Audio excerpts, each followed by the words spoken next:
Today I want to talk about program design, and one of the most important fundamental parts of your program is how you're going to lay out your training for the upcoming year.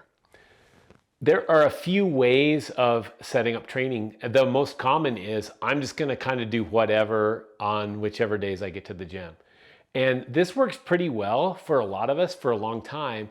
And it's sort of this trap because it worked really well to get from when I was a novice until I was an intermediate. And now that I'm an intermediate, I'm getting in and out of shape for the same level of climbing. And I don't know what to do because my programming is limiting me in that way.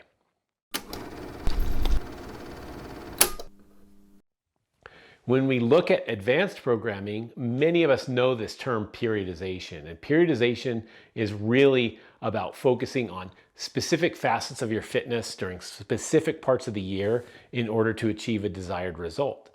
If I look at marathon programming, very often we'll have somebody start off with a bunch of short runs and then go longer and longer and longer until I'm prepared for the marathon.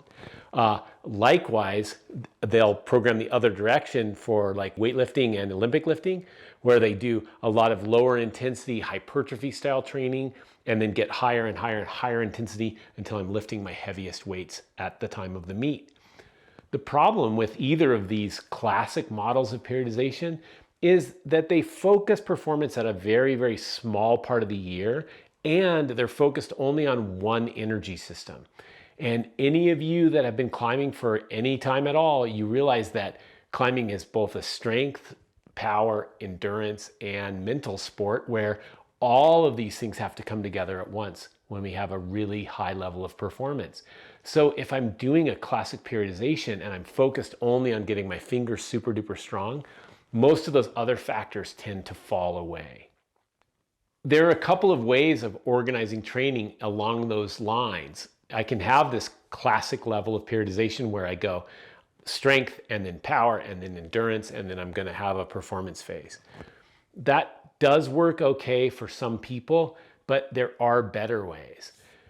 One of the things I put forth in my book, Logical Progression, was what was called nonlinear training, where instead of looking at your training as far as a month of strength and then a month of power, we would just do a single session of strength, and the next session would be an explosive or power-oriented session.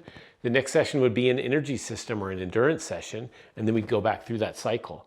This is an excellent way of programming, and it's a good way of getting you to do these different levels of intensity in the gym rather than just defaulting to always bouldering on the same level of problems and kind of having always the same energy systems being used. More recently, we've tuned this up a little bit more into what is called block programming. And in these block programs, we'll have one main focus. Say I'm trying to build my total body strength and my finger strength this phase, but I don't want to lose my power. I don't want to lose my endurance. And so what we'll do during this training block is focus 2 out of every 3 sessions on developing strength. And then the final session of the week or of the cycle is dedicated to maintaining the other facets of my fitness. And so in a typical block periodization program, we'll do 1 month or 4 weeks of training where 2 sessions a week are focused on our main goal, and then 1 session a week is focused on maintaining those other values. It's so much easier to get your strength up if you never let it go away.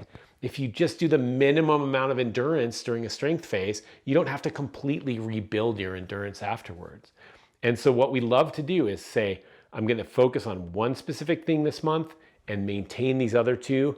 And then when I get to next month and I start focusing on one of those things, it's going to go through the roof. There are 4 main types of blocks that I like to program. One is a strength or power focused block. And we can do either general levels of that, where I'm in the weight room just trying to get strong, maybe doing some fingerboard training, or I can do it really specifically where I'm doing some movement on the board, like that finger strength on the wall or general bouldering on the moon board. And those things, I'm going to be focusing on getting more power or strength. We can also do an endurance block where I can build general endurance in a general block where I'm going out and skiing and swimming and running, or I can have specific endurance where I'm really focusing on my climbing endurance. We can also do like a power endurance block, but I really like that to be very specific to climbing.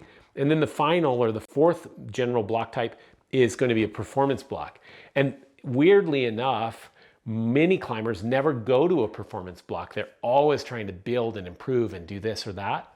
And so I really think it's important when you're planning out your season to say, yep, April is going to be dedicated to performance, and one day a week I'm going to be maintaining all my other values. Every other day I can get out is going to be dedicated to performing, to going out there and actually just rock climbing.